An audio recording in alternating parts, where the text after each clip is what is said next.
So, where did we come from?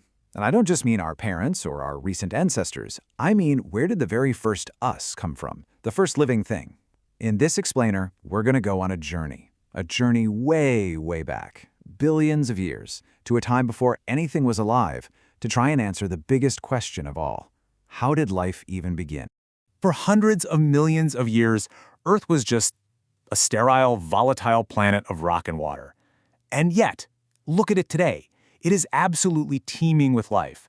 So how did that happen? How did non-living chemistry make that incredible leap to biology? That's the huge mystery we're going to try and unravel together.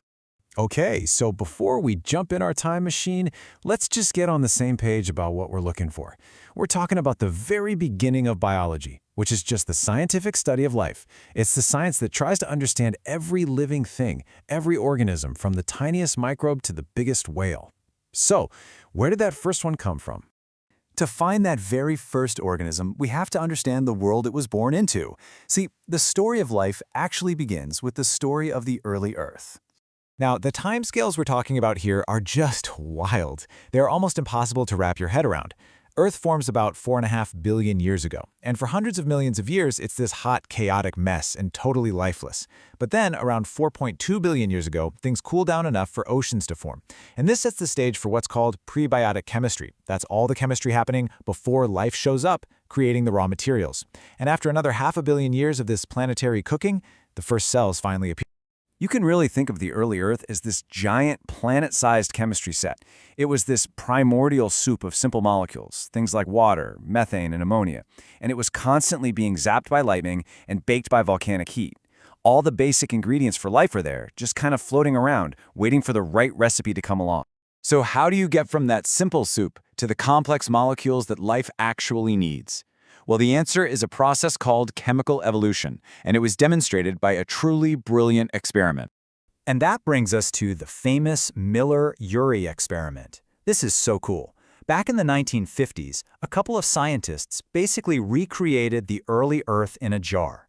They put in the gases they thought were in the atmosphere back then, they added some water for the ocean, and then they zapped it with electrical sparks to act like lightning. They just let this little miniature world run for a week with its own water cycle of evaporation and rain. And the results? They were stunning. Absolutely stunning. After just 1 week, they looked at the water and found complex organic molecules, including amino acids, the building blocks of proteins. They had created some of life's key ingredients from scratch. This was a huge deal. It showed that with the right conditions, you can get the complex molecules of life, like RNA, to just form on their own. You can get the guts of a cell, even before you have the cell itself. The fact that these crucial components of RNA could form so easily led to this really powerful theory for how the first life actually got started. It's called the RNA world hypothesis. Now, this idea solves a classic chicken and egg problem. In our cells today, DNA holds all the instructions, but you need proteins to copy those instructions. So, which came first, the instructions or the machine that copies them? Well, the answer seems to be RNA. See, special RNA molecules, called ribozymes, can do both jobs. They can store information, and they can speed up their own replication. They are a self-copying machine. Think of it like this. RNA is the original, scrappy, multi-talented ancestor. It's a simpler, single helix that can do multiple jobs. DNA, the famous double helix we all know, is like the more stable, specialized upgrade that came along later. So the theory goes that in this RNA world, you just had countless little self-replicating RNA molecules multiplying away in that primordial soup. But a self-copying code isn't quite enough, right? You need to put it in a container.